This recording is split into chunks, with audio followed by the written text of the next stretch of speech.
Իմ գործունեությունը բազմակողմանի է, մասնագիտությամբ իրավաբան եմ, միջազգային իրավաբանության մասնագետ, բայց նաև մեծ փորձ ունեմ լրագրության բնագավառում։ Կարելի է ասել, որ տարբեր ոլորտներում եմ փորձել ուժերս, եւ ստեղծագործությունը միշտ ուղեկցել է ինձ ամբողջ կյանքի ընթացքում։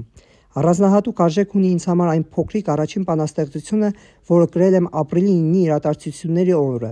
Այս բանաստեղծությունն այդ օրվա բուռն զգացմունքների արդյունքն է։ Դրանից հետո շարունակում եմ գրել, նաև նկարել եմ, բայց որոշակի պատճառներով չեմ կարողացել հրատարակել գիրք։ Դա հնարավոր դարձավ միայն այն բանից հետո, երբ աշխատանքային միգրանտ դարձա եւ մեկնեցի արտասահման։ Հիմա էլ փաստորեն այնտեղ եմ, աշխատում եմ։ Իմ առաջին բանաստեղծությունների ժողովածուն հրատարակվեց հեռավար կերպով։ Ես Գերմանիայում եմ, իսկ գիրքն այստեղ Վրաստանում էր տպագրվում եւ չէի կարողանում ներկա լինել աշխատանքային կորձնացի։ Միակ բանը, որ կարողացա անել, հեռավար սրբագրումն էր։ Ինձ համար ամենակարևորը իմ սիրելի Հայաստանին նվիրված բանաստեղծությունները ներառել եմ այդ գրքում։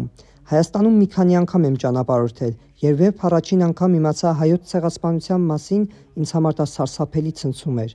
Հայ-վրացական հասարակության հետ իմ կապը ստեղծվեց ականավոր գրող, թարգմանիչ, խմբագիր, բոլորիս սիրելի եւ հայտնի Անահիտ Պոստանջյանի միջոցով։ Նրա հետ ծանոթացա գրողների տանը, եւ նա ինձ նվիրեց մի անթոլոգիա, որտեղ հայ արձանագիրների եւ բանաստեղծների վրացերեն թարգմանված ստեղծագործություններն էին։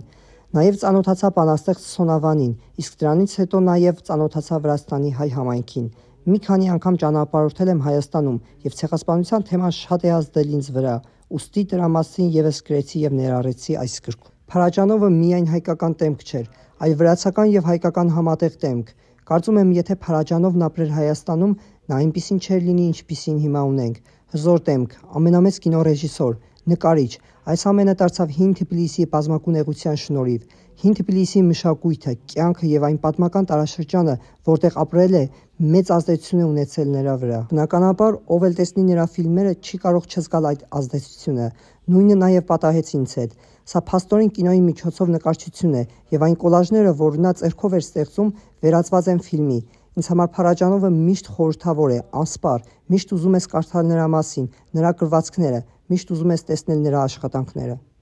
Մենք Վրաստանը թերևս հոգատար չեղանք նրա նկատմամբ անհրաժեշտ չափով, երբ նա շատ դժվար իրավիճակում էր, երբ շատ հիվանդ էր, չօգնեցինք այնպես, ինչպես անհրաժեշտ էր, եւ ի վերջո Հայաստանի հողն իր գիրկն առավ Սերգեյ Փարաջանովի սիրտը։ Համոզված եմ, որ Թբիլիսիի յուրաքանչյուր փողոց, հատկապես հին Թբիլիսի, հիշում է Փարաջանովին։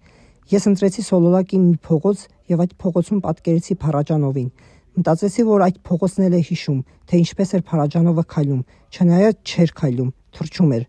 Այս հայտնի լուսանկարը Յուրի Մեչիտովի աշխատանքն է, եւ այս նկարով մասնակցեցի Փարաջանովի ստեղծագործությանը նվիրված մրցույթին։ Երկրորդ տեղը զբաղեցրեցի, բայց միայն մասնակցության համար էլ շնորհակալ էի եւ եմ։ Փարաջանովը շատ մեծ անհատականություն է, շատ մեծ երևույթ եւ հսկա մարդ։ Չգիտեմ կկրկնվի արդյոք նման երևույթ եւ Աստված տա, որ հայերի մեջ դարձյալ հայտնվի այնպիսի աստղ, ինչպիսին Փարաջանովն էր։ Երբ տեսա հայոց ցեղասպանության մասին պատմող այն լուսանկարները, թե ինչպես էին մարդիկ քաղցից մեռնում, ինչպես էին թուրքերը հացի կտոր ցույց տալիս նրանց եւ ինչ սադիստաբար էին վարվում քաղցած մարդկանց հետ, հետո իմացա, որ Դերձորի անապատում քանի մարդ է մահացել։ Այդ ժամանակ պատկերացրի, որ անպայման եղել է մի երիտասարդ կին, ում անունը Կայանե էր, եւ նա զոհվել է այդ ժամանակ։ Այստեղից ծագեց ցանկությունը, որ գրեմ անծանոթ Կայանեին վերնագրով բանաստեղծությունը։